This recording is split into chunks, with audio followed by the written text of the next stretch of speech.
ಸರ್ಕಾರ ತಪ್ಪು ಮಾಡೈತಿ, ಮುಖ್ಯಮಂತ್ರಿಗಳು ಉಪಮುಖ್ಯಮಂತ್ರಿಗಳು ತಪ್ಪು ಮಾಡಿದ್ರ ಸಂಬಂಧ ಆ ತಪ್ಪನ್ನು ಮುಚ್ಚಿ ಹಾಕಕ್ಕೆ ಕೂಡಲೇ ಮುಖ್ಯಮಂತ್ರಿಗಳು ಪೊಲೀಸ್ ಕಮಿಷನರ್ನ ಸಸ್ಪೆಂಡ್ ಮಾಡಿದರು, ಉಳಿದ ಹಿರಿಯ ಅಧಿಕಾರಿಗಳನ್ನು ಸಸ್ಪೆಂಡ್ ಮಾಡಿದರು.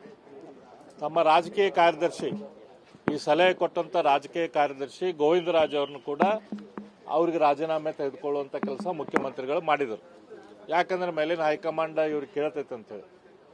ಆದರೆ ಈಗ ಐತಲ್ಲ, ಒಂದು ಯಾವುದೋ ಒಂದು ತನಿಖೆ ಮಾಡ್ದಂಗೆ ಮಾಡಿ ಆ ತನಿಖೆ ಮಾಡ್ತೀವಂತ ಇವ್ರು ಹೇಳಿದಾಗ ನಮಗೆ ಗೊತ್ತಿತ್ತು ಇವರು ತಮ್ಮ ಕೈ ಏನು ರಕ್ತಮಯ ಆಗಿದಾವ, ತಮ್ಮ ಪೂರ್ತಿ ಬಾಡಿ ಏನು ಕಾಂಗ್ರೆಸ್ ಇದ್ದ ಬಾಡಿ ಏನು ರಕ್ತಮಯ ಆಗೈತಿ ಶರೀರ, ಆ ಹೊಲಸು ತೊಳ್ಕೊಳಕ್ಕೆ ಇವರು ಒಂದು ತನಿಖಾ ವರದಿ ಮಾಡ್ತಾರ ಅನ್ನೋದು ನಮ್ಗೆ ಗೊತ್ತಿತ್ತು.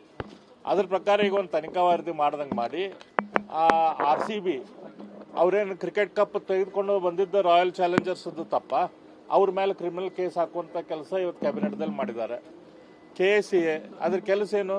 ಕ್ರಿಕೆಟ್ ಸ್ಟೇಡಿಯಂ ಕಟ್ಟೋದು, ಕ್ರಿಕೆಟ್ ಬೆಳವಣಿಗೆ ಆಗಕ್ಕೆ ಒಳ್ಳೆ ರೀತಿಯ ಇನ್ಫ್ರಾಸ್ಟ್ರಕ್ಚರ್ ಮಾಡುವಂಥದ್ದು ಅವ್ರ KCA ಕೆಲಸ. ಅವ್ರ ಮೇಲೆ ಕ್ರಿಮಿನಲ್ ಕೇಸ್ ಹಾಕಿದ್ದಾರೆ. ಅವ್ರೇನು ಚಿನ್ನಸ್ವಾಮಿ ಸ್ಟೇಡಿಯಂ ಕಟ್ಟಿದ್ದ KCA ತಪ್ಪ? ಆ DNA ಅದೊಂದು ಖಾಸಗಿ ಸಂಸ್ಥೆ, ಅದ್ರ ಕೆಲಸ ಏನಪ್ಪ? ಮೈಕ್ ಹಚ್ಚೋದು, ಸ್ಟೇಜ್ ಹಾಕೋದು, ಅಲ್ಲಿ ಬ್ಯಾನರ್ ಗಿನ್ನರ್ ಹಾಕೋದು, ಅದು ಅವ್ರ ಕೆಲಸ. ಅವರು ಕಾಲು ತುಳಿತಕ್ಕೆ ಅವ್ರು ಹೆಂಗೆ ಕಾರಣೀಭೂತರಾಗ್ತಾರ? ಕಾನೂನು ಸುವ್ಯವಸ್ಥೆ ಮಾಡಬೇಕಾಗಿದ್ದು ಮುಖ್ಯಮಂತ್ರಿಗಳ ಸರ್ಕಾರದ ಕೆಲಸ. ಅಲ್ಲಿ ಯಾವ ಪ್ರಮಾಣದಲ್ಲಿ ಎಷ್ಟು ಪ್ರಮಾಣದಲ್ಲಿ ವ್ಯವಸ್ಥೆ ಮಾಡಬೇಕಿತ್ತು ಅದನ್ನು ವ್ಯವಸ್ಥೆ ಮಾಡಿಲ್ಲ. ಆ ವೈಫಲ್ಯವನ್ನು ಮುಚ್ಕೊಳ್ಳೋಕೆ ಇವತ್ತೈತಲ್ಲ RCB ಮೇಲೆ, KCA ಮೇಲೆ, DNA ಮೇಲೆ ಇವರೇನು ಕ್ರಿಮಿನಲ್ ಕೇಸ್ ಹಾಕಬೇಕಂತ ಮಾಡಿದ್ದಾರೆ. ಇದೊಂದು ಹೇಡಿತನದ ಕೆಲಸ ಅಂತ ನಾ ಹೇಳಕ್ಕೆ ಇಚ್ಛಪಡ್ತೇನೆ. ಅವರೇನು 11 ಜನರ ಕಾಲ್ತುಳಿತಕ್ಕೆ ಕಾರಣೀಭೂತರಾಗಿದ್ದಾರೆ ಮುಖ್ಯಮಂತ್ರಿಗಳು ಉಪಮುಖ್ಯಮಂತ್ರಿಗಳು, ಅವರು ರಾಜೀನಾಮೆ ಕೊಡಬೇಕು. ಈ ವಿಷಯ ಸದನದಲ್ಲಿ ನಾವು ಉಲ್ಲೇಖ ಮಾಡ್ತೇವೆ, ಸದನದಲ್ಲಿ ಇದ್ರ ಬಗ್ಗೆ ದೊಡ್ಡ ಪ್ರಮಾಣದ ಚರ್ಚೆ ಆಗ್ತೈತೆ ಅಂತ ಹೇಳಿ ಹೆದರಿ ಇವತ್ತು ಕ್ಯಾಬಿನೆಟ್ದಲ್ಲಿ ಈ ರೀತಿಯ ಡಿಸಿಷನ್ ಅನ್ನು ಇವರು ತೆಗೆದುಕೊಂಡಿದ್ದಾರೆ. ಅದರ ಪೂರ್ತಿ ಕರ್ನಾಟಕದ ಜನತೆಗೆ ಗೊತ್ತೈತಿ.